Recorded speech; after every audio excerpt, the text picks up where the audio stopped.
আসসালামু আলাইকুম। আশা করি সবাই ভালো আছেন। কে কাকে টাইট দিচ্ছে? বলছিলাম পশ্চিমবঙ্গের কথা।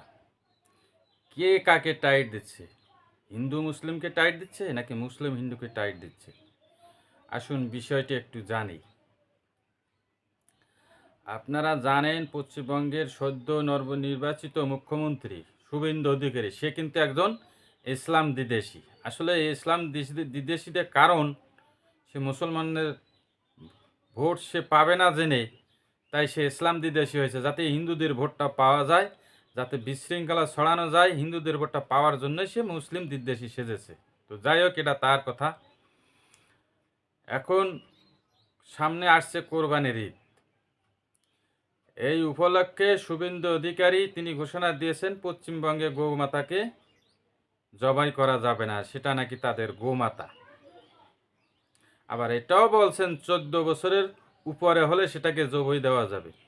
আজব ব্যাপার, গোমাতাকে জবই দেওয়া যাবে না, আবার 14 বছরে বেশি হলে জবই দেওয়া যাবে। মানে মা বাপ যখন কামাই করে খাওয়ায় তখন ভালো, যখন বুড়ো হয়ে যায় তখন ভালো না, সেরকম বিষয়টা হয়ে গেল। 14 বছর পরে একটা গরু জবই দেওয়া যাবে, তখন আর গোমাতা থাকে না, এর আগে গোমাতা হয়। আসলে এগুলো হলো বিজেপির ভোট কামানোর একটা কৌশল, হিন্দুদের আবেগকে কাজে লাগানোর একটা কৌশল। তো যাই হোক, কোরবানি যখন নিষিদ্ধ হলো, এখন তো ভারতের হিন্দুদের কান্নাকাটি। তারা লক্ষ লক্ষ টাকা খরচ করে গরুর ফার্ম করেছে, ঋণ নিয়েছে। কারো ভিটেমাটি নেই, অল্প সংখ্যক ভিটেমাটি আছে, তা বিক্রি করলেও ঋণ শোধ হবে না, গরু বিক্রি তো পরের কথা। এদিকে মুসলমানরা গরু না কেনার সিদ্ধান্ত নিয়েছে, যেহেতু তোদের গোমাতা, তারা গরু কিনবে না। এমনকি মুসলমানরা গরু বাজার থেকে ফিরিয়ে দিচ্ছে। গোমাতাকে বিক্রি করতে আনছিস কেন, বাসায় নিয়ে যা।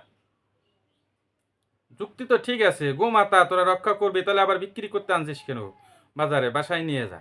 এখন মুসলমানরাও গরু কিনছে না, এখন তো খামারিদের কান্দাকাটি, হিন্দুদের কান্নাকাটি। এখন হিন্দুরাই বলছে যে বিজেপিকে ভোট দিয়ে ভুল করেছি, অনেকে আত্মহত্যার হুমকিও দিচ্ছে ফার্ম মালিকরা। এখন গরু কি হবে, গরু কোথায় যাবে? এদিকে আবার হিন্দুরা বলছে, অর্থাৎ শুভেন্দু অধিকারীর অনুসারীরা, যে মসজিদে আজান দেওয়া যাবে না। বেশ, মসজিদে আজান দেবে না। মুসলমানরাও বলছে পুজোর 15 দিন আগে 15 দিন পরে যে ডাক ঢোল মাইক বাজাইয়ে পিটানো হয়, এটাও বন্ধ। কে কাকে ঠেকালো? মাদ্রাসা বন্ধ করার কথা বলে। মাদ্রাসা যদি বন্ধ করে সরকারি জায়গার অজুহাত দেখাইয়া, তাহলে হিন্দুরাও তো সরকারি জায়গার মুসলমানরাও তো সরকারি জায়গার অজুহাত দেখাইয়া হিন্দুদের পূজা মণ্ডপ বন্ধ করবে। কে কাকে টাইট দিছে? টাইট হিন্দুরে হচ্ছে, মুসলিমরা টাইট হচ্ছে না। মুসলমানরা যদি মাদ্রাসা না করতে পারে, তো হিন্দুরা কি পূজা মণ্ডপ করতে পারবে? পশ্চিমবঙ্গে 35% মুসলমান, বুঝতে হবে বিষয়টা। গরু কিনেন না, সে তো বাস খাচ্ছেন আপনারা। মাদ্রাসা চালাতে দেবেন না, নামাজ পড়তে দেবেন না, আজান দিয়ে আজান দিতে দেবেন না, ক্ষতি আপনাদেরই হচ্ছে, মুসলমানদের কিছু হচ্ছে না। মুসলমানরা কেউ কান্না করছে না, কান্না করলে ভারতের হিন্দুরাই করছে, ওই বিজেপির অনুসারীরাই কান্না করছে। বিজেপির অনুসারীরাই আফসোস করছে যে বিজেপি ভোট দিয়ে আমরা আসলে ভুল করেছি। কার ক্ষতি হচ্ছে? কোনো লাভ নেই। এটা করে কি হচ্ছে, হিন্দু মুসলিম একটা বিভেদ সৃষ্টি হচ্ছে। আগে পশ্চিমবঙ্গে একটা ঐক্য ছিল, হিন্দু মুসলিম একসাথে চলাফেরা ওঠা বসা সব করতো। এখন সেই বিভেদটা সৃষ্টি করছে বিজেপি। বিজেপি আগামীতে ভরাডুবি হবে, এটা নিশ্চিত থাকেন। আর নির্বাচন এটাই শেষ না। শুভেন্দু অধিকারীকে উদ্দেশ্য করে বলছি, নির্বাচন এটাই শেষ না, সামনেও নির্বাচন আছে।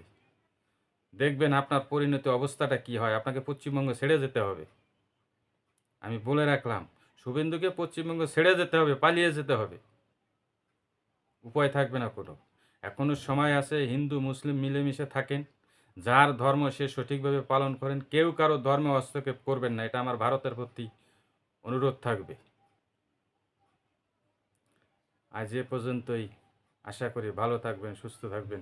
আল্লাহ হাফেজ।